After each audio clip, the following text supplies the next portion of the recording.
Kejari Langsa melakukan pemusnahan barang bukti perkara tindak pidana umum yang sudah memperoleh kekuatan hukum tetap dari pengadilan atau ingkrah sejak November 2022 hingga Juni 2023 dengan cara di-blender dan dibakar di halaman kantor Kejaksaan setempat pada Selasa 29 Agustus 2023. Tujuan pemusnahan barang bukti ini adalah merupakan salah satu wewenang dari Kejaksaan dan juga sebagai bagian dari kehati-hatian dalam menjaga dan menyimpan barang bukti, sehingga menghindari adanya penyalahgunaan barang bukti atau hilang ataupun rusak oleh oknum-oknum yang tidak bertanggung jawab.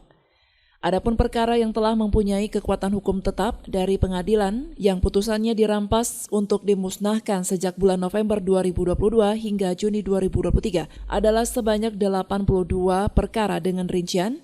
Pertama, narkotika jenis sabu-sabu dengan jumlah perkara 49 perkara dengan berat keseluruhan 817,15 gram. Yang kedua, narkotika jenis ganja dengan jumlah perkara 7 perkara dengan berat keseluruhan 16.677,37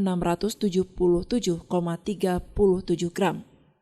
Yang ketiga, perkara tindak pidana umum lainnya dengan jumlah 26 perkara berupa handphone dan juga baju. Kejaksaan Negeri Langsa selama dari periode November hingga Juni telah menangani perkara tindak pidana umum sebanyak 129 perkara dengan rincian Oharda sebanyak 35 perkara, narkotika sebanyak 68 perkara, dan Kamnek Tibun sebanyak 26 perkara. Kepala Kejaksaan Tinggi Negeri Viva Hari Rustaman mengatakan 75% kasus yang mendominasi di wilayah Kota Langsa sampai saat ini adalah narkotika, sehingga semua pihak diharapkan terlibat dan berperan aktif dalam mengatasi persoalan ini agar kita dapat membangun masa depan dan pemerintahan yang lebih baik. Kalau dibandingkan dengan tahun kemarin yang kita musnahkan, ini terdapat penurunan terhadap barang bukti.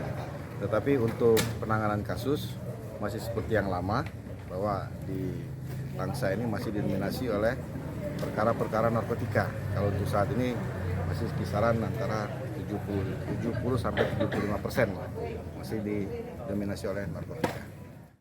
Dari Langsa, Selly Novita melaporkan untuk Puja TV Aceh.